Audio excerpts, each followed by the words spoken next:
Summer of strikes in the Golden State, particularly in Los Angeles, where the Writers and Actors Guilds continue to strike, but so do hospitality workers and even city employees, with many of the same issues on the table across each picket line. Let's get out to Kate Rogers, who has more for us. Kate?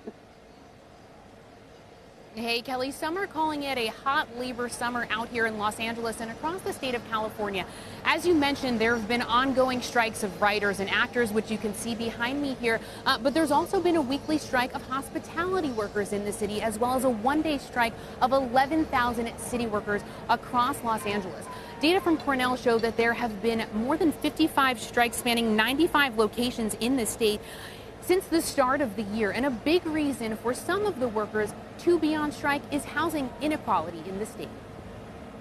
I would say that's the question that every single working person in Los Angeles, and it's frankly the reason why there's so many workers on strike, is because we have to decide who is going to be able to live in the city. Is it going to be the few and the wealthy, or are working people going to be able to find a home that they can live in with dignity and respect, and not have to worry about whether they're going to make the rent?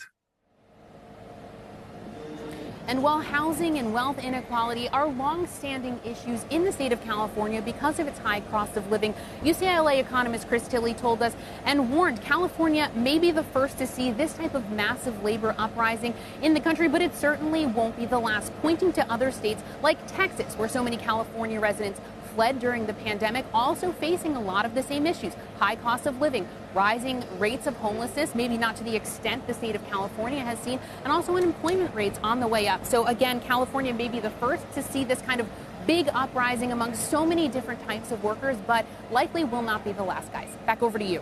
What are you hearing about two things? Number one is the potential for negotiations that might move toward some kind of settlement in the writers and the SAG-AFTRA strike.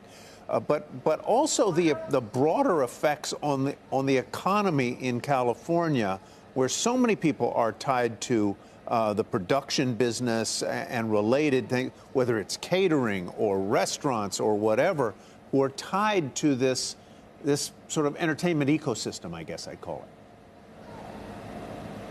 Yeah, that's a great question. And I think the economist we spoke to said you're going to start seeing this coming up in the data. Again, though, Tyler, really unique to California, obviously, that this is happening all at once. But it's not the last we're going to see of this. Your question on the writers' strike, I believe that there was some meetings last night between some of the executives and the writers, but the Writers Guild saying they're still not there yet. Keep striking, continue to strike. And one more kind of fascinating thing that we've seen between all of these different classes and groups and types of workers who are on strike is a lot of solidarity, right? The city workers are supporting the hospitality workers. They're supporting the writers and actors. They're all saying enough is enough.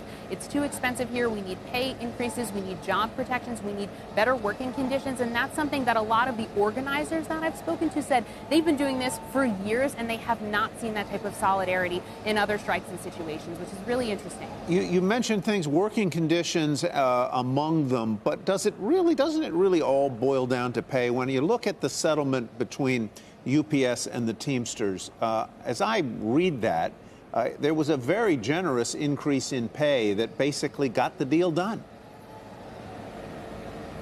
It's always going to come down, not only, as you mentioned, to working conditions, some protections, rather, that are job-specific. Obviously, the writers' concern, for example, about the use of artificial intelligence to create scripts. But as you said, and as you heard in the piece, who's going to live in the city? Who can afford to live in the city? Who's going to commute several hours to get to their job at a hotel or a restaurant or working for the city of Los Angeles here? It all comes down to who can afford to live here, and that's why you're seeing such a push for pay increases across the board. All right, Kate, thanks very much. Kate Rogers reporting from California.